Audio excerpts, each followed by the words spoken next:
चलिए और इसी बीच एक और बड़ी खबर की ओर भी रुख कर लेते हैं, जहां आपको बताते चले रायपुर से खबर रखेगी। छत्तीसगढ़ को ठंड से फिलहाल राहत मिल सकती है। मौसम विभाग के द्वारा यह अनुमान जताया गया है कि प्रदेश में जो तापमान है वो धीरे धीरे बढ़ेगा, यानी कि अब छत्तीसगढ़ वासियों को ठंड से कुछ समय के बाद राहत मिलने की संभावना है।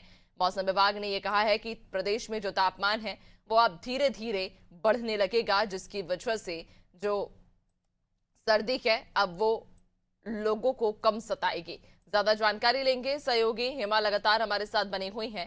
हेमा, छत्तीसगढ़ में मौसम विभाग ने ये संभावना जताई है कि आने वाले दिनों में तापमान में धीरे धीरे बढ़ोतरी होगी, जिससे ठंड से थोड़ी राहत मिलेगी।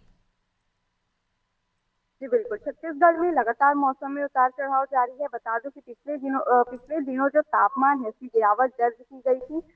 बता दूं कि फरवरी के पहले सप्ताह से ही छत्तीसगढ़ में ठंड में गिरावट दर्ज की गई थी, जहां पर एक बार फिर से पिछले दिनों तापमान में गिरावट दर्ज की गई थी, जिसके बाद एक बार फिर से अब छत्तीसगढ़ के लोगों को ठंड से राहत मिल सकती है। बता दूं कि छत्तीसगढ़ में सबसे कम तापमान अंबिकापुर में 6.4 डिग्री एक बार फिर से दर्ज किया गया था। वहीं राजधानी में जो तापमान है वो सामान्य नजर आया था। बता दूं कि राजधानी का जो तापमान है वो 31 डिग्री सेल्सियस अधिकतम तापमान, वही न्यूनतम तापमान 15 से 16 डिग्री सेल्सियस दर्ज किया गया था, जो काफी सामान्य है। तो एक तरह से छत्तीसगढ़ के उत्तरी भाग में लोगों को ठंड से राहत मिल सकती है। अभी पिछले कुछ दिनों छत्तीसगढ़ के उत्तरी भाग में मौसम में काफी बदलाव देखा गया था, ठंडी हवाएं चल रही थी। तो इसी तरह से एक बार फिर से छत्तीसगढ़ वासियों को ठंड से राहत मिल सकती है। इस तरह से अभी जो ठंड मौसम को देखते हुए मौसम के जो मरीज है वो भी बढ़ते जा रहे हैं।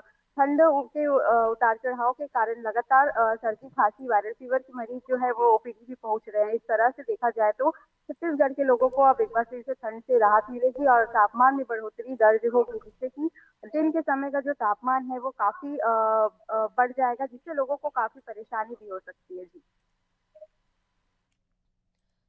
बिल्कुल, यानी कि अब मौसम में बदलाव की संभावना है और कहीं ना कहीं जो सर्दी है उसका दौर अब धीरे धीरे खत्म होने की कगार पर है। बहुत शुक्रिया आपका जानकारी साझा करने के लिए।